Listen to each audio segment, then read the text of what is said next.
Ya, salam Bapak Ibu Saudara yang terkasih dalam nama Tuhan kita Yesus Kristus.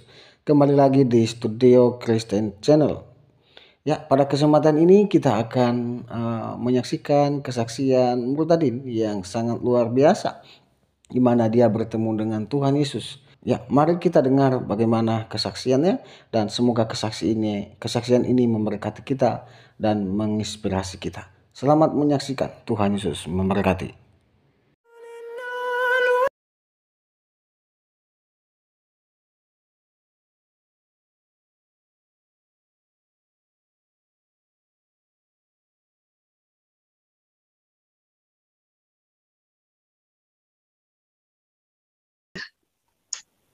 Sebelumnya perkenalkan nama saya, nama lengkap saya Intan Munaya. Saya sekarang menjadi guru SMK mengampu mata pelajaran bahasa Inggris. Ini melakukan kesaksian untuk semacam biar orang-orang yang telah murtad dari agama sebelumnya itu lebih percaya gitu. Terus juga untuk diri saya sendiri, menguatkan diri saya sendiri gitu aja.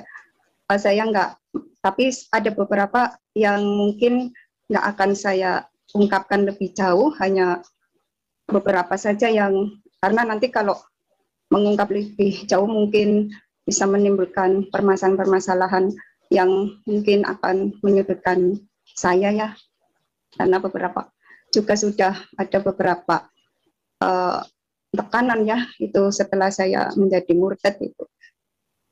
Saya masa kecil saya itu, saya terlahir dari seorang ibu saya kebetulan pengawas pendidikan agama Islam di Departemen Agama di kabupaten saya, itu Kabupaten Tegal. Ayah saya itu sama guru juga.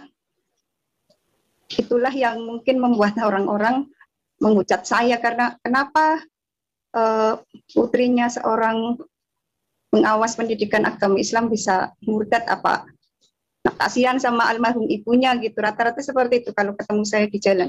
Kamu nggak kasihan sama ibu saya, ibu kamu yang meninggal itu. Rata-rata menegur saya begitu.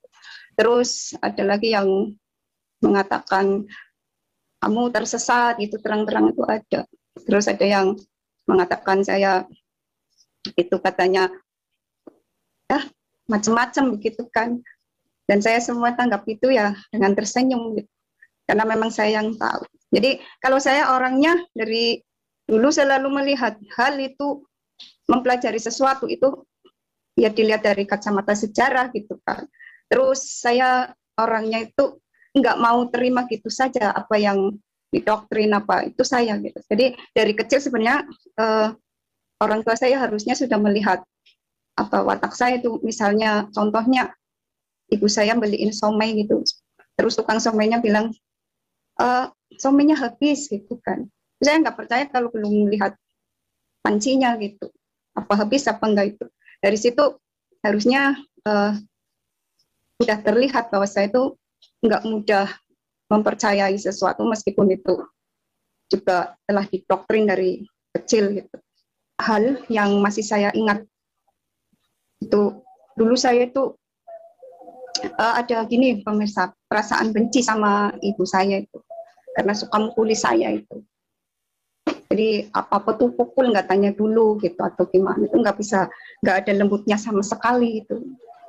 Jadi kadang-kadang saya lihat teman-teman saya kok ibunya nggak gitu, nggak seperti ibu saya gitu kan. Padahal ibu saya lebih tahu tentang agama gitu kan. Kadang-kadang saya tanya sama ayah saya gitu, karena saya memang dekat sama ayah saya. Kenapa apa ibu kan tahu agama ya gitu. Kenapa seperti itu? Kasar banget, terus suka mukulin saya gitu. Padahal cuman masalah sepele saja mukulnya seperti itu. Jadi saya sering dipukulin pakai sapu dan itu yang paling parah itu ketika saya pulang itu kelas 2 SMA. Dia nggak tanya dulu kenapa saya pulang itu telat gitu kan. Karena memang sekolah saya kan jauh. Jadi saya harus pakai bis untuk menempuh jarak gitu ya kan. sekitar 45 menit itu baru nyampe itu. Nah itu kan musim karnaval pemirsa itu kan, karena biasanya kalau karnaval kan macet gitu kan. Saya sampai rumah itu hampir maghrib itu. Jadi ibu udah ada di depan pintu itu. Nggak nanya dulu, langsung pukul punggung saya itu, sapu patah jadi dua itu. Saya itu anak karena mungkin sudah kenyang dipukul gitu ya. Jadi nggak nangis gitu. Dipukulin seperti itu nggak nangis gitu. Nggak merasa gimana gitu. Saya tetap diam, nggak berani sama ibu saya. Meskipun sakit sekali punggung saya itu sakit sekali karena sapu aja bisa putus jadi dua seperti itu. Dan puji Tuhan saya nggak menirukan seperti itu sama anak-anak saya itu nggak seperti itu. Dan saya ingat lagi saat saya itu tangannya patah ya pemirsa itu tulang sampai keluar dari tangan saya itu menembus daging. Di mana-mana seorang ibu kalau anaknya kena celaka tuh gimana itu kan pasti khawatir gitu kan. Itu enggak, saya lagi nahan sakit tapi saya memang orangnya enggak anak yang karena mungkin ya itu karena sudah sering dipukulin dikasar jadi enggak bisa nangis gitu kan. Susah untuk nangis itu susah gitu. Harusnya kan dia khawatir anaknya tangannya patah atau gimana, itu enggak, cuma lo dipukulin gitu dengan tangan kiri yang masih itu patah terbalik itu tulangnya udah gitu masih dipukulin. Nah itu jadi trauma sekali dalam hati saya. Akhirnya ya itu kenapa harusnya orang yang tahu agama sekali gitu kenapa kasar gitu, kenapa enggak lembut gitu, kenapa enggak sayang gitu, enggak bisa bicara baik-baik gitu. Nah pada suatu hari itu SMA saya sudah mulai agak sedikit dewasa gitu kan. Saya bermimpi pemirsa. Di sana bermimpi Nabi ya, Nabi saya dulu di keyakinan saya yang lama. Tapi di mimpi saya itu saya perasaan dengan ibu saya itu di Mekah gitu kan di situ. Terus di sana semua orang salamin beliau itu, salamin beliau sampai benar-benar benar-benar orang itu sudah nggak ada lagi gitu, banyak sekali orang-orang di situ, orang-orang udah sepi gitu. Nah Nabi ini lihat ke saya gitu, melambai ke saya, dan anehnya di situ saya nggak mau gitu, saya nggak mau, saya bangun gitu, malah saya ceritakan mimpi itu sama ibu saya gitu, terus sama guru agama saya juga saya ceritain gitu. Saya kok mimpi ketemu Nabi gitu, tapi kenapa saya nggak mau jabat tangan, terus ibu juga kenapa kamu nggak mau jabat tangan gitu, ya nggak tahu namanya juga mimpi ya pemirsa, nggak bukan dari kita sendiri. Nah suatu hari mimpi lagi, mungkin itu memang sudah tanda atau gimana dari Tuhan ya pemirsa. Suatu hari mimpi lagi saya ketemu, waktu itu saya menyebutnya Nabi Isa ya karena saya masih muslim, itu masih kelas 2 SMA. Saya bertemu Nabi Isa itu. Ya tahulah kita itu Nabi Isa gitu kan, di sananya tahu gitu. Dan Nabi Isa ini panggil gitu, Intan gitu kan. Saya nengok dan itu anehnya saya menghamburkan diri sambil bilang bapak, bapak, bapak gitu. Nah itu kan aneh lagi kenapa bapak gitu kan, tapi saat itu kan saya masih SMA jadi pikirannya kenapa saya nggak tahu kalau orang Kristen panggil Tuhan tuh saat itu bapak itu saya nggak tahu sama sekali ya, kenapa panggil papa gitu, kirain bapak saya gitu kan, kenapa saya panggilnya papa gitu kan. Nah itu terlupakan pemirsa sampai kemudian saya kuliah ya, saya kuliah lebih matang belajar. Biasanya kan kita dulu dari kecil kan belajar baca Al-Quran dan sebagainya kan enggak lihat artinya gitu kan. Saya penasaran gitu kan. Penasarannya ibu saya itu pertamanya memang dipicu oleh kenapa ibu saya tahu tentang agama kok kasar gitu. Tapi kalau mimpi-mimpi itu sih sebenarnya saya enggak begitu mendominasi pikiran saya, enggak. Heran saja sama sebenarnya lebih ke sikapnya ibu saya itu dan ucapannya itu. Kenapa dia tahu tentang ajarannya kok tapi kasar gitu. Jadi saya mulai belajar pemirsa itu, mulai menyelidiki satu persatu itu kan tentang kandungan arti Al-Quran di situ, arti semuanya lah, sejarah tentang kenabian dan sebagainya itu. Saya mulai bahas satu-satu, cuma ini saya nggak akan buka semua, hanya yang paling membuat saya akhirnya menolak gitu. Tapi ini bukannya saya nggak mendiskreditkan ya, ini saya cerita terserah penilaian orang, ini saya hanya untuk saya sendiri kenapa seperti itu akhirnya. Tapi sebenarnya pemahaman dan pengetahuan saya ini enggak juga membuat saya mengikuti Kristus, enggak. Nanti ada masanya kenapa pada akhirnya saya itu menjadi pengikut Kristus itu. Bukan karena meskipun saya tahu banyak gitu kan. Saya mulai belajar lagi mengkaji agama gitu. Cuma belum melihat Injil saat itu. Itu saya belajar artinya gitu. Dan maaf itu yang saya heran kok di situ gitu kan. Kenapa ya gitu saya merenung gitu. Kenapa Tuhan kok nyuruh benci gitu kan. Nyuruh benci terutama sama Kristen gitu kan. Apa salahnya gitu. Apapun kesalahan kan, kesalahan orang nggak boleh kan ibaratnya Tuhan suruh membenci gitu. Saya mikir gitu kan. Gimana gitu, bingung pemirsa. Di situ terus ada lagi gitu yang bikin saya, ini poin-poinnya saja yang penting. Di situ ada sebuah surat yang saya tahu ya, jin itu kan setan itu. Jin itu setan ya. Gitu. Cuma kenapa ada setan kok ada yang beriman gitu di situ. Nah itu kan nggak bisa saya terima gitu. Akhirnya menjadi bahan renungan saya. Akhirnya saya belajar lebih jauh semuanya gitu. Ya kesimpulan saya, nggak usah saya ceritain semua pemirsa. Kesimpulan saya nggak mau lah gitu. Saya nggak mau gitu. Saya nggak bisa gitu. Nggak bisa menerima itu tahun 98 ya. Cuma saya belum meskipun saya udah nggak mau, cuma sebelum kepikiran ke Tuhan Yesus gitu. Cuma pada suatu hari itu masih tahun 98 itu saya mau wisuda, hampir wisuda itu ya. Ya kuliah itu hampir wisuda. Saya kuliah di Muhammadiyah ya, Yayasan Muhammadiyah di Yogyakarta, pemirsa, jurusan bahasa Inggris itu. 98 itu saya mau ujian itu. Mata kuliah terakhir itu. Kalau itu nggak lulus, saya nggak bisa wisuda. Tahun itu juga harus ditunda lagi, tapi kalau ditunda lagi kan kita tetap bayar administrasi. Itu saya kasihan sama orang tua gitu kan. Akhirnya saya gini, gimana ya kalau saya nggak lulus, itu takut gitu kan. Saya coba sholat, meskipun ada beberapa bacaan yang sudah saya hapus karena rasa nggak percaya itu. Jadi saya berdoa, tapi berdoa Tuhan pencipta semesta alam gitu kan. Saya minta lulus gitu, saya minta diluluskan.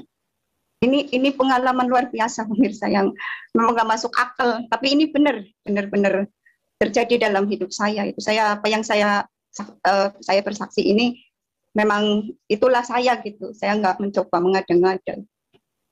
Jadi saya berdoa, ya Allah gitu kan, Tuhan pencipta semesta alam, saya pengen lulus gitu. Jangan ngantuk di situ. Tahu-tahu siapa yang datang? Yang datang itu kan Nabi Isa gitu. Saya tahunya itu Nabi Isa itu. Dia bilang, Intan buka itu sesi 3 gitu kan. Sesi 3 saya buka gitu. Saya kan nggak tahu pemirsa soal ujian nanti 200 apa itu saya nggak tahu kan. Tapi di situ ada 200 gitu, 200 soal gitu. Dan di situ multiple choice semua ya. Cuma saya di situ sudah dijawab itu, ada jawabannya gitu. Dan saya herannya saya tuh cuma ngapalin jawabannya dari nomor 1 sampai 200 tuh bisa hafal dalam waktu yang singkat gitu. Cuma begitu sudah selesai, Tuhan Yesus bilang, tanya lagi sudah gitu kan. Sudah. Cuma saya heran kenapa setiap doaku dia datang gitu kan. Terus ya sudah gitu kan. Terus dia pergi, saya duduk, saya merenung gitu. Masa sih gitu kan, masa sih soal itu mau keluar gitu, masa sih gitu kan. Jadi ujiannya kan minggu depan gitu kan. Saya duduk di depan, di ruang, waktu itu saya kos ya, saya duduk di ruang tamu, masa sih, masa sih. Setelah itu minggu depannya itu, puji Tuhan benar-benar itu, soal itu mirip yang di itu saya gitu. Jadi soalnya memang ada 200 dan itu persis gitu seperti itu. Jadi gimana saya nggak lulus, yang dapat 100 kan gitu, karena tahu semua jawaban, tapi seandainya mungkin saya nggak bisa mengerjakan itu, dan itu benar-benar nyata. Itu yang bikin saya itu sampai sekarang aneh juga gitu, pemirsa. Nah itu berkali-kali Tuhan sebenarnya lagi berkata sama saya, tapi nggak juga saya apa, nggak juga saya ikut dia gitu. Itu mungkin saya nggak tahu, saya terlalu bodoh atau gimana ya. Tapi begitu akhirnya saya sudah apa, ujian itu kan sudah lulus, itu pasti wisuda, saya ingin tahu kan, saya buka-buka itu lagi, kitab saya lagi gitu kan. Situ mulai saya belajar lagi gitu, pemirsa. Ada beberapa surat yang bikin saya, karena saya Nabi Isa yang datang terus ke saya. Ya saya baca surat Ali Imran itu ya, di situ ditulis bahwa Isa atau Yesus putra Maryam itu Ruhul Kudus gitu kan. Sepengetahuan saya Ruh Kudus ya rohnya Allah gitu kan, pemirsa. Rohnya Allah itu. Berarti kan di pemahaman saya ini, maaf, saya nggak memaksakan seseorang harus memahami seperti yang saya pahami gitu. Misalnya rohnya saya ini, rohnya Intan, pisah dari saya pun keluar gitu, tetap itu rohnya ya itu Intan gitu kan. Ini Intan, itu Intan gitu kan. Itu pemahaman mudah gitu kan. Rohnya Allah, Yesus ya, berarti dia Allah kan gitu. Keluar pun di apa, berpisah pun tetap dia Allah kan. Jadi Ruhul Kudus itu kan rohnya Allah itu, waktu itu saya rohnya Allah, berarti kan bisa benar dia itu memang Allah kan. Ya sirotol mustaqim gitu kan, jalan kebenaran, maka ikutilah dia kan gitu. Ikutilah dia gitu kan. Karena dia jalan kebenaran kan di situ. Terus yang terakhir itu dia akan menjadi, dia termasyhur di bumi dan di akhirat. Yang terakhir itu dia akan menjadi hakim tertinggi itu, menghakimi seluruh umat manusia. Siapa lagi kalau di sisi lain ada ayat yang mengatakan Allah akan menjadi hakim teradil kan gitu. Dari situ kesimpulan saya, dia terus begini kalau pemahaman saya, karena saya juga mempelajari tentang makrifatul tasawuf ya, atau ilmu apa itu, ilmu tentang pengejawantan Allah ya, menjadi semesta dan lain-lain. Jadi Allah ini kan maha segalanya, mau pas, mau dia mewujudkan diri jadi manusia, mau dia mewujudkan diri jadi apapun, dia bisa gitu. Saat dia menemui Abraham ya, dia mewujudkan diri jadi manusia. Saat menemui Nabi Musa tuh, dia menjadi seperti api itu, cahaya ya. Terus menemui Bani Israel itu awan gitu. Ya, maha segalanya, berhak mewujudkan diri menjadi apa saja. Itu pemahaman saya. Jadi, kalau dia mewujudkan diri menjadi manusia, kenapa itu menjadi sebuah pertentangan gitu. Pengetahuan-pengetahuan ini membuat saya makin yakin gitu kan. Saya cari pendeta gitu, cari itu tahun 99. Saya sana cari, ketemu, saya padahal nggak kenal, yang nggak begitu kenal itu, tapi saya permisi gitu. Saya minta apa, Alkitab boleh enggak gitu kan. Dan saya dikasih satu gitu. Saya mulai pulang, mulai baca gitu. Kok urut ya, kok lebih urut, lebih ini gitu. Cuma itu pun nggak membuat saya bertobat juga, enggak gitu pemirsa. Jadi meskipun sudah banyak hal yang saya dapat itu, pengetahuan yang saya tahu gitu, nggak membuat saya juga terus mau mengakui gitu, enggak. Jadi sisi lain saya nggak mau mengaku yang satunya, di sisi lain saya belum memutuskan untuk menjadi pengikut Kristus. Jadi agama itu kayak kurang jelas gitu. Saya akhirnya hanya beralih ke meditasi gitu kan. Jadi tetap berdoa tapi menggunakan Tuhan yang Maha Esa gitu, Tuhan pencipta semesta alam. Saya gunakan itu. Hidup saya berantakan gitu kan. Karena nggak punya pegangan mungkin. Itu akhirnya hari demi hari gitu kan masih bertahan seperti itu gitu kan, masih dalam posisi seperti itu meskipun sudah banyak hal yang saya tahu ya, tahu banyak gitu kan. Dan maaf pemirsa, saya nggak mau nggak akan sharing yang tahu terlalu banyak gitu kan, karena itu nanti bisa ya tahu sendiri menjadi blunder bagi diri saya sendiri gitu. Kecuali di forum perdebatan mungkin saya mau. Ini kan hanya untuk persasian gitu, menguatkan para murtadin dan semoga orang Kristen menjadi kuat imannya gitu kan. Pada suatu hari saya izin lagi sama ibu saya gitu kan. Tahun 99 saya 98 ya, saya izin itu minta Kristen sebenarnya. Saya pengen ikut tapi nggak boleh. Saya kan orang yang takut sekali sama ibu itu. Aku katain durhaka gitu, aku dikutuk gitu, takut gitu. Jadi izin gitu, izin saya nggak mau lancang gitu. Izin nggak boleh gitu. Bilang kalau kamu kayak gitu nanti berunding hilang anak satu kan gitu, selalu bilangnya begitu. Dan saya waktu itu kan belum tahu kalau Tuhan Yesus mengatakan bahwa sebenarnya harusnya gitu loh, harusnya kalau saya sudah tahu seperti itu, kalau saya tahu Tuhan Yesus mengatakan tetap harus mengikuti dia apapun resikonya, itu mungkin saya dari dulu ikutin dia. Tapi saya baca kita pun nggak sampai ke Matius gitu pemirsa. Di Matius kan ada itu kan di 10 ya 34 itu kan intinya jangan mencintai manusia atau apapun ya melebihi cinta pada dia gitu. Saya nggak sampai situ gitu.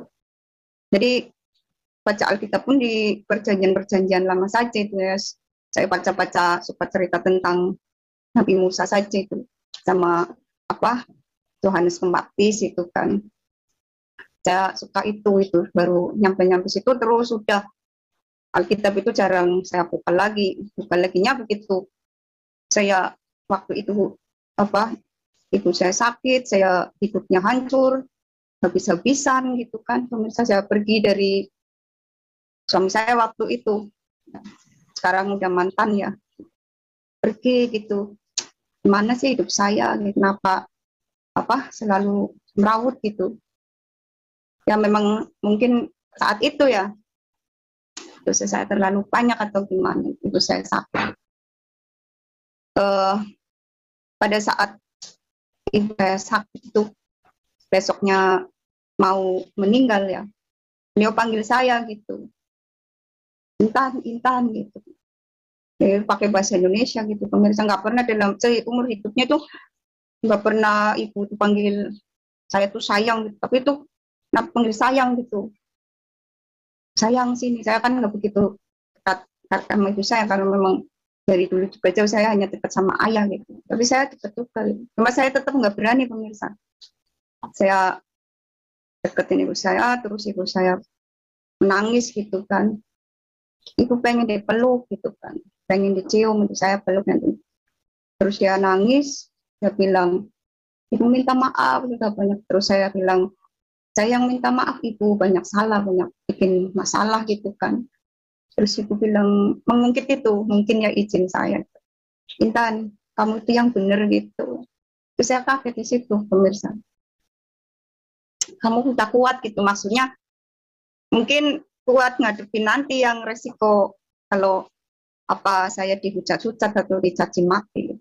Sebenarnya kalau saya orangnya enggak ngurusi ya mau dicaci mau dihujat mau apa gitu. Kalau saya sudah punya keyakinan yang memang benar-benar itu apa prinsip saya gitu kan pemirsa, itu saya kuat gitu. Cuma kan itu karena memang saya tuh sama orang tua sama ibu itu takut gitu, takut dikutuk, takut dimurkai gitu kan. Akhirnya saya, iya Intan ma itu Bu kuat gitu. Terus ibu bilang gini gitu, kalau kuat lanjutkan gitu, semangat gitu. Itu puji Tuhan di situ saya gaplong. Gitu. Terus besoknya pemirsa ternyata beliau menurunkan, orang kan nggak tahu apa yang sering pernah saya bicarakan sama beliau. Gitu. Orang tahunya kita nggak pernah membicarakan itu kan. Makanya kalau ngomong kamu gak kasihan sama ibu kamu, ada yang bilang ibu kamu pasti udah di neraka gitu karena anaknya murtad gitu, kata siapa gitu kan. Tapi saya nggak memikirkan omongan-omongan orang kalau saya udah punya prinsip ya, dan memang saya akui dari kesimpulan-kesimpulan yang saya pelajari, kita itu manusia kan, kita makhluk lemah, semuanya berdosa gitu pemirsa. Kita itu semua berdosa, nggak layak masuk surga karena surga itu kan tempat yang suci gitu, harus bebas dari semua energi negatif itu. Sedangkan kita sudah tercemar banyak hal gitu kan. Dan itu kita butuh juru selamat gitu. Dan itu nggak bisa dipungkiri, kita butuh juru selamat, kita nggak bisa gitu, nggak bisa begitu saja berjuang diri sendiri, itu nggak bisa. Kita tetap harus punya juru selamat, dan itu kesimpulan saya, juru selamat yang apa ya, yang sesungguhnya ya itu Tuhan Yesus itu kita butuh juru selamat pemirsa. Nah itu ibu saya sudah izin pemirsa, sudah mengizinkan gitu. Belum juga saya masih ada anak gitu, anak perempuan yang memang saya sayang sekali sama dia itu. Mungkin manusia yang satu-satunya anak perempuan yang saya tuh sangat terikat gitu, terikat hati.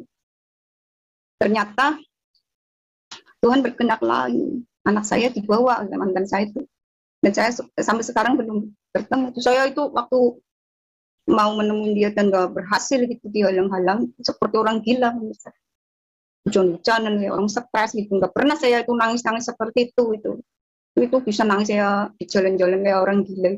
Itu benar-benar saya apa luar biasa.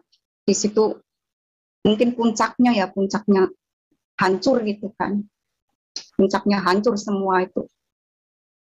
Nah saya duduk di belakang itu habis hujan-hujan itu pemirsa, di belakang sendirian gitu kan. Terus saya merenung seperti biasa, ya Allah gitu kan, saya masih pakai itu, kenapa gitu seperti ini hidup saya gitu, saya ingin berubah gitu, karena saya juga manusia biasa, takut mati gitu, takut mati karena gini pemirsa, saya itu nggak bohong gitu ya, jadi dari kecil Tuhan itu menganugerahkan gitu, itu salah satu juga yang bikin saya merenung ini, pendengaran saya gitu. Jadi Tuhan itu menganugerahkan pendengaran sama saya, penglihatan sama saya. Dari kecil tuh kalau ada orang meninggal itu mendengar gitu, rohnya menjerit-jerit gitu, ampun, ampun, kadang gitu. Tolong, tolong gitu, kadang seperti itu. Kadang menangis gitu. Dan itu hampir semuanya seperti itu.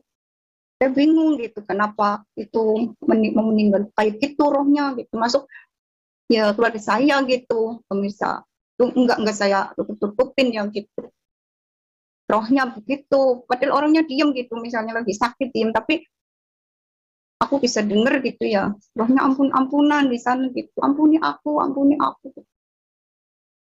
di hati saya gitu kan, begitu gitu. Nah, takut gitu kan, udah tua gitu kan, udah umur segini gitu, masih berbuat dosa gitu, masih ribut-ribut masalah begitu. Jangan dari dulu saya tahu Tuhan itu apa, saya bisa dengar-dengar suara-suara seperti itu. Nanti misalnya udah dengar gitu, tahu-tahu memang 1 jam kemudian ada berita kematian, kadang-kadang besoknya ada berita kematian. Itu sampai sekarang pemirsa. Jadi kalau misalnya yang tolong-tolong perempuan ya besoknya yang meninggal perempuan gitu, dan itu hampir apa semuanya begitu gitu loh. Nggak ada, jarang sekali yang apa maksudnya lirih gitu, kayak misalnya itu ya Allah itu ada gitu ya Allah gitu. Cuma gitu, terus besoknya ada meninggal perempuan, misalnya suara perempuan, rata-rata itu ampun aku gitu, apa teriak-teriak gitu, rata-rata seperti itu. Dan kiranya semakin kesini tuh semakin apa ini jelas gitu, bikin saya kadang-kadang ada merinding juga sebandel-bandelnya saya gitu, pengen tobat gitu.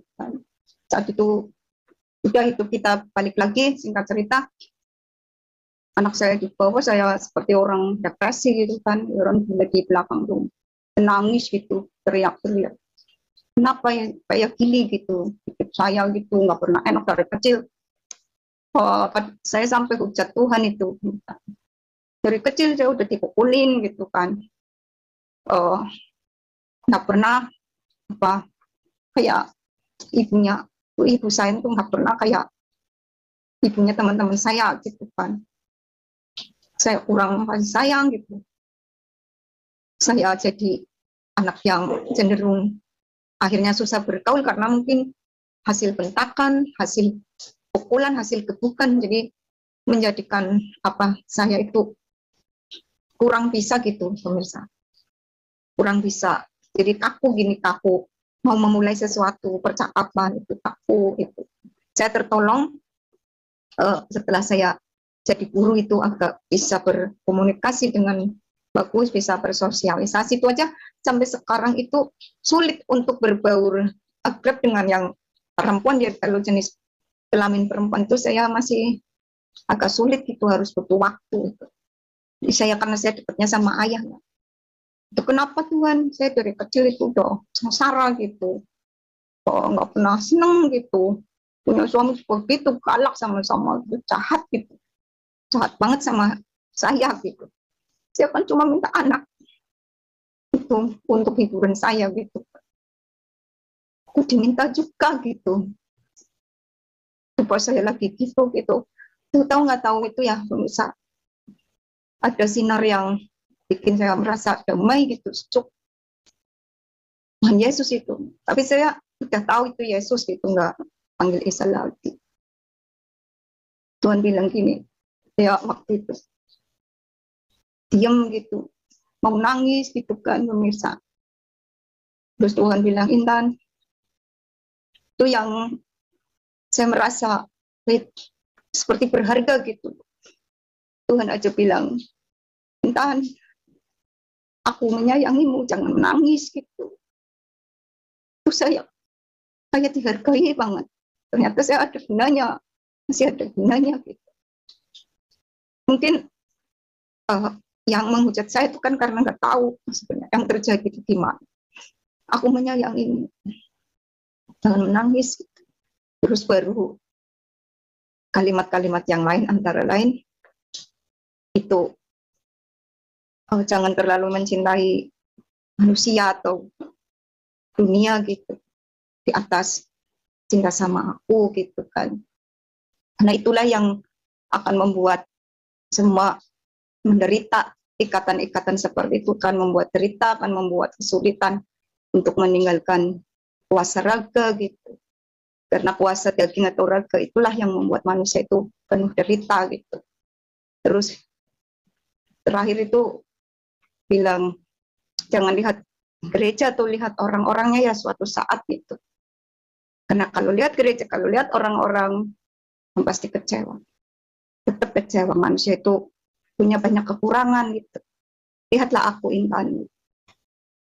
Dan saat itulah pemirsa, saya merasa punya kekuatan, saya harus jujur apa adanya gitu. Saya saat itu mengaku, ya Tuhan, gitu. Engkau adalah Tuhan saya gitu kan.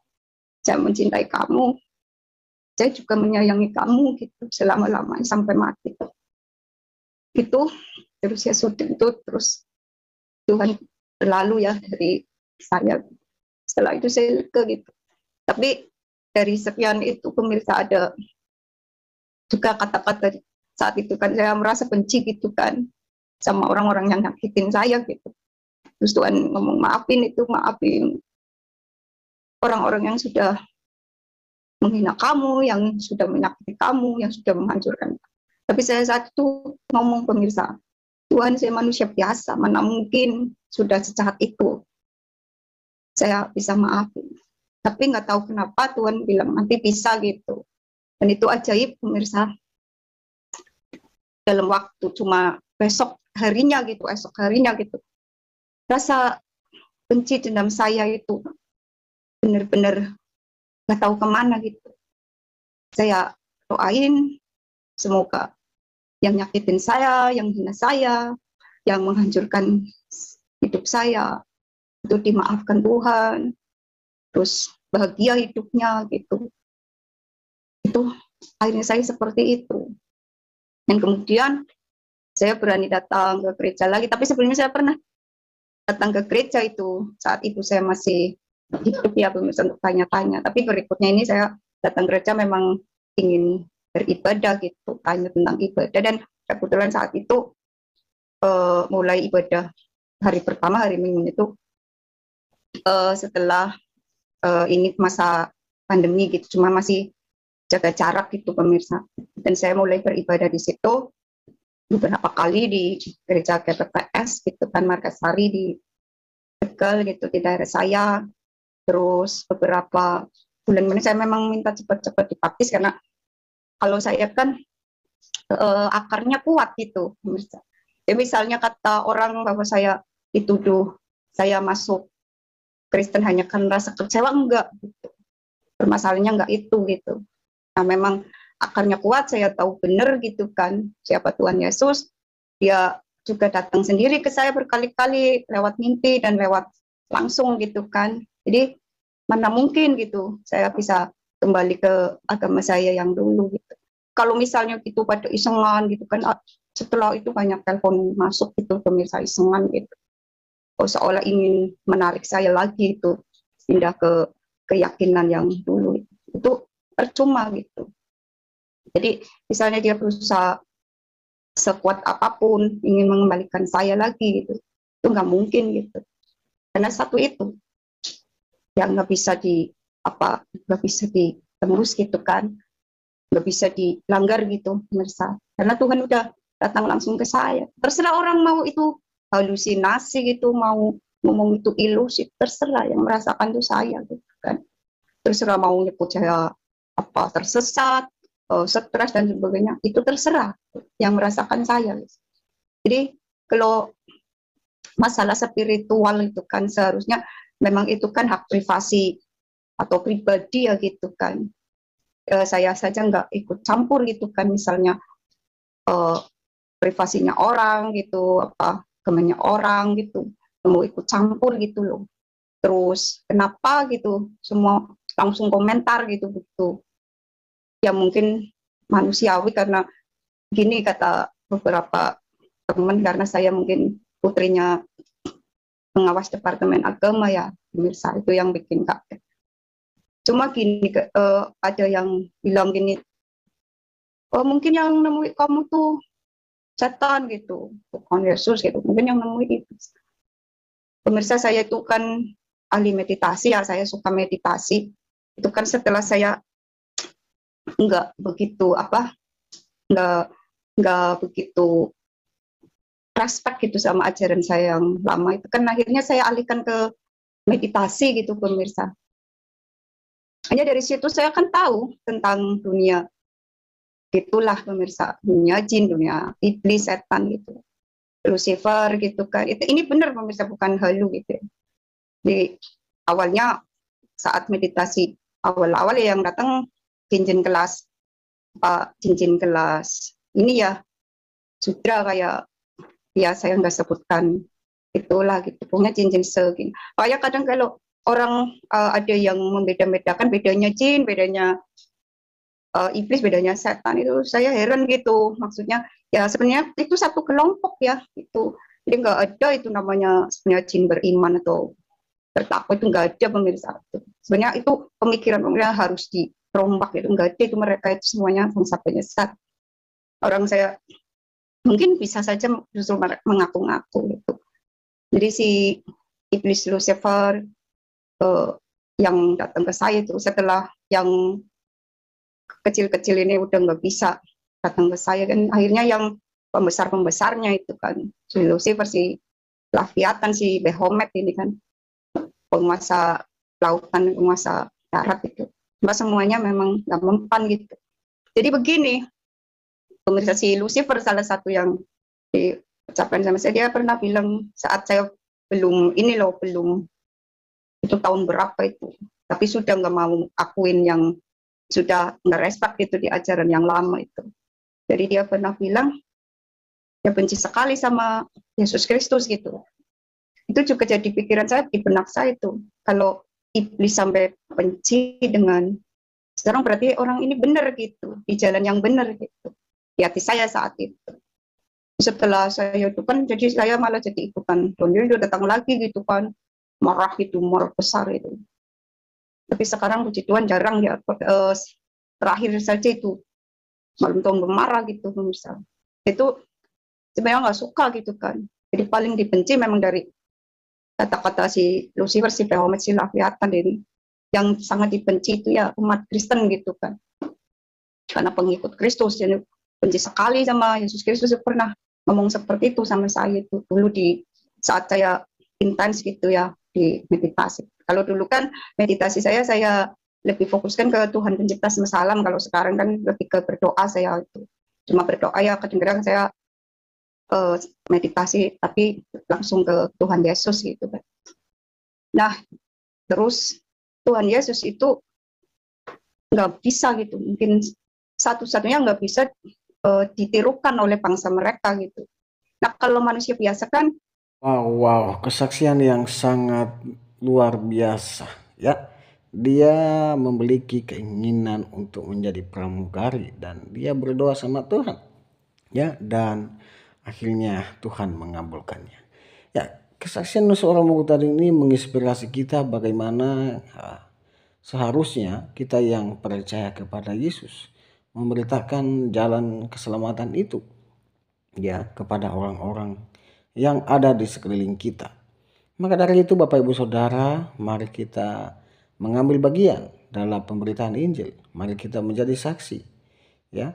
Mari kita meneladani Kristus yang sudah mati dan hidup kembali, yang menyelamatkan kita dari dosa. Karena Yesus berkata, "Aku jalan, kebenaran dan hidup.